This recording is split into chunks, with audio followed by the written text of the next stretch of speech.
are the other places as you see those cars go through. So 199, Mike Close is still comfortably there in the lead. 36, Rod Falding is second.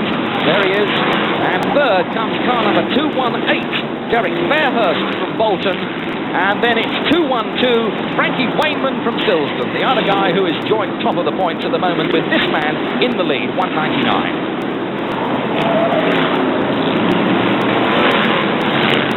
Look at the lap sheet. We've got 22 of the 30 laps are now gone. And the prospects for 199 are looking good.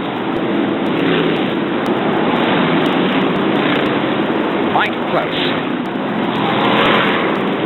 leading his way through. Must be beginning to feel now that the chances of lifting this European Championship are very strong.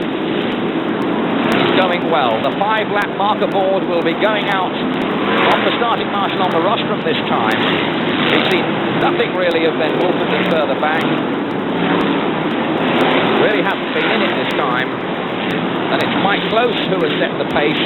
The man who is chasing him in second place is 36, Rod Falding. And in third is car number 190. Len Wolfenden, in fact, as I speak, has now moved up into third place. Very quickly, a couple of cars dropped out, and then Wolfenden jumped up from being virtually nowhere into the third place. So it's 199 now, 3 more laps to go. And his lead over 36 is really quite considerable. Something like the length of a straight. And there is the third place man now. It is the 190, Len Wolfenden, the defending title holder and world champion. He worked his way up slowly. He's now coming up, in fact, behind the 36 car in a moment or two. Whether there'll be enough time left, I don't know, but I can't see either of them catching 199 Mike Close. Then Wolfenden in 190 in third place. There's the 36 car just in front of him.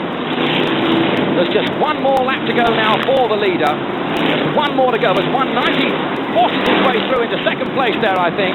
But meanwhile, down the back straight, it's 199 Mike Close, who is in and coming through now to take the checkered flag in just a moment, assuming he gets past. There's still a bit of problem on the last turn. The checkered flag is at the ready, and it is 199 Mike Close from Skipton, who is the new Formula One European champion. And on the line, in fact, 190, Len Wolfenden managed to get through in second place.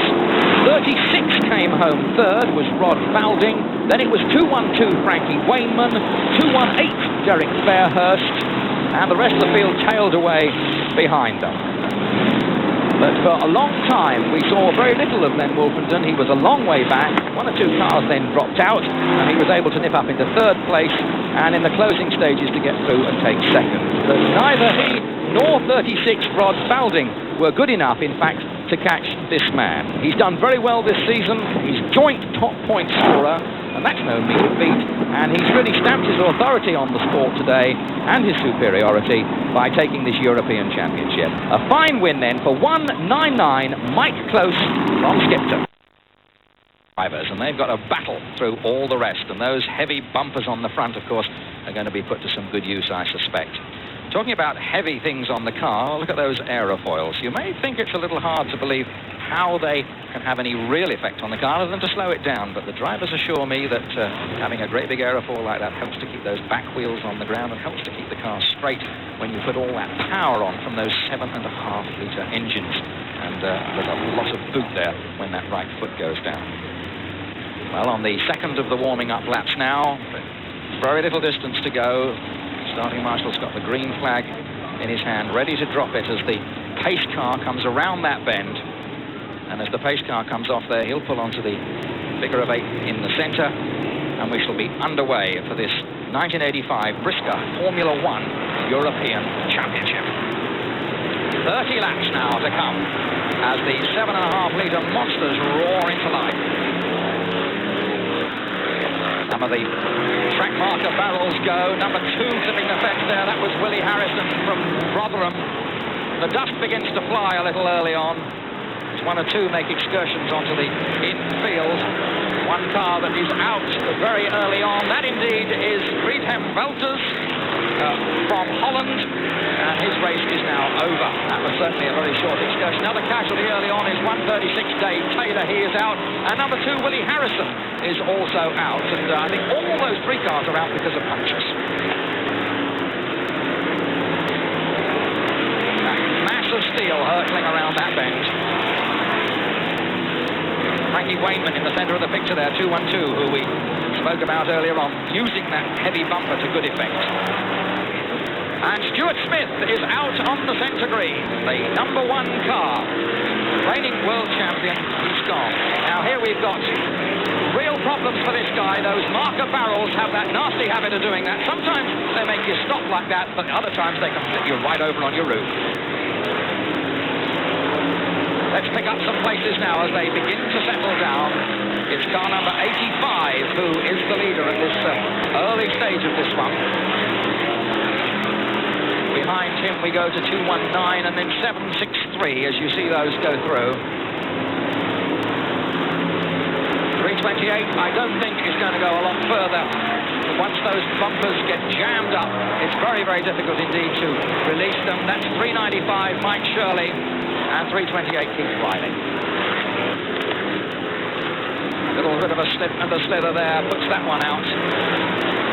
The Starmen further back, still going hard. Frankie Wainman in there in number 212.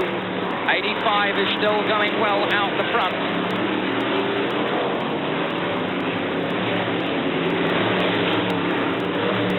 So Ray Tilsley from Blackburn, that's the lead car at the moment.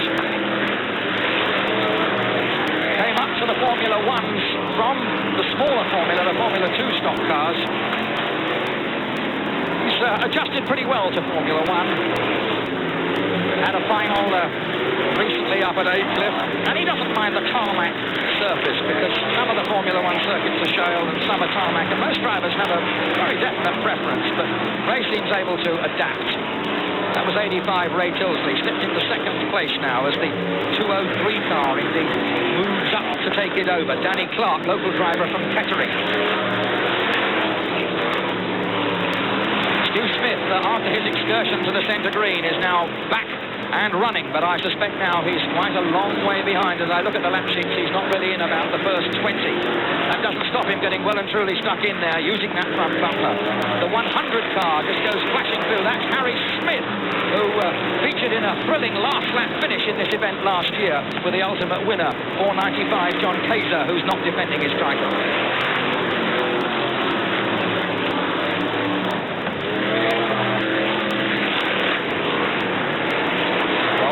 Way down the field, still plenty of action there, but up front it's still 203 from 85 and 213.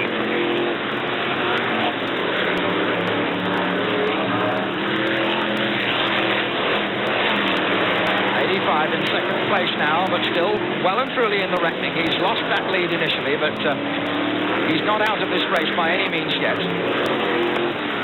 203, Danny Clark from Kettering. 85, Ray Tilsley. In 3rd place, it's 199.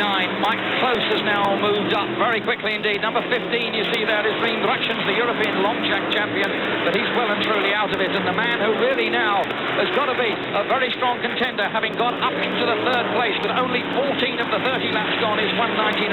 This is the man he's chasing, 203, Danny Clark. But 199, Mike Close.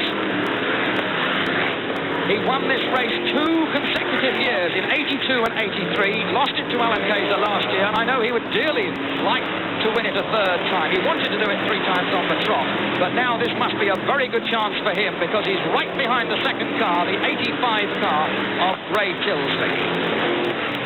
I don't know how much longer indeed he's going to be there because there's 203. Only a few yards behind them. There, in fact, are 85 and 199. There's the 1-2-3 right in your picture now. Couldn't ask for much closer competition than this. The front bumper is for pushing, and that's what Mike Close is going to do with it. I think Ray Tilsley is going to be on the sticky end of that in a minute. Indeed, he gives up rather than, in fact, get himself stuffed into the safety bench. It's easy just to slide over. He knew Mike Clark was coming back. Of course, it always got a chance to take your own back when you get to the next bend. and that's just what he's doing. But I don't think he'll be able to sustain that from too long. The pressure from Mike Close will be pretty intense. I don't think there's much doubt about that. So there's the leader, that immaculate car of number 203.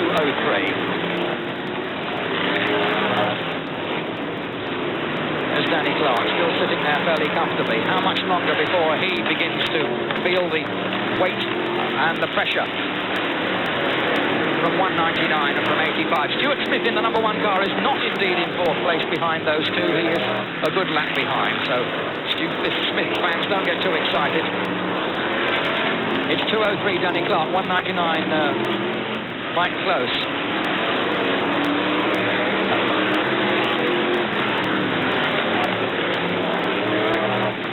This is this scrap for this second place. Still not resolved. And Mike Close, I think, must be in trouble. 199 has got to be in trouble. He's slowing right down there. And indeed falling back. Let's see if we can see anything that's wrong. Maybe one of the rear wheels looks as if possibly he's got a buckle on it, but he's definitely losing ground very, very fast indeed. Dave Mellor in 304, in fact, has pushed his way up through in there now. 85 is still in there. So as we look at the lap sheet, 22 laps are gone of the 30. It's 203, Danny Clark. In second place, it's 85 is still there in second place. 304, Dave Mellor is now coming. 199 seems to have got a second breath of wind and is back in there again. Now, behind him is 354, and 354 seems to be getting a good extra bit of speed there. That's Richard Ainsworth from Alveston. 5 more laps to go for this man. Oh, and there's problems there. Something is wrong. That wheel is wobbling on the rear. There's certainly a buckle on the near side wheel, and that nasty puff of smoke could take this race away from 203. 4 more to go this time. Now, is it? There's a definite bad buckle on that, and maybe it's just that that's causing the tyre to smoke with the pressure as it drifts around the turn. It might be something else, but he's got a reasonable lead. Dave Mellor in 304 has now gone second. 199 is third. So 3 to run, 203. Danny Clark is still there. 304, Dave Mellor is in second place. 199, Mike Close is third. There's Dave Mellor and Mike Close together, weaving past that parked car. Round the bend they come. That's the scrap for second place. That's the man that's really going to have to pull something out if he's going to get up. Finished in third place a couple of years ago. A real tough competitor. There's 1 more lap to go this time. 304 and 199 are chasing. This is the man they've got to catch. Now, how much longer is that car going to last out? It's only got to last, indeed, half a lap now. 203. There he goes, down that far side, going extremely well. Danny Clark from Kettering, the checkered flag at the ready, and in a cloud of smoke, he drifts around the turn over the line to take this European title from 304, Dave Mellor. We'll get confirmation of the rest of the places. 199, Mike Close finished in third place. 354, Richard Ainsworth, I think, came next. And then we go back to 160, I think, came through to fill the next position. We'll get some confirmation of these places. Well, there's a man who must be very disappointed. 199, Mike Close. It looked at one stage of the race there as if he was in with a real chance. He was in second place and coming to challenge very strongly for the lead. He got in front of that 85 Ray Tilsley car, and I really thought he was going to go past him and then go on to achieve that ambition of winning it 3 times on the trot. But he went back. There was obviously some sort of a fault, a temporary fault, and he couldn't find the power to get anywhere near this man. So there he is, 203. What the problem was there, well, from this distance, it's a job to tell. The wheel was quite definitely buckled, there's no doubt about that. And I think it may well just have been the power of that engine and the car trying to slide sideways, couple that with the buckle. Maybe there was a tyre change there, and he put on wet tyres, as a lot of them did, just before we started, because they thought it was going to pour with rain, and there would have been rather more tread than he perhaps would have liked for dry conditions.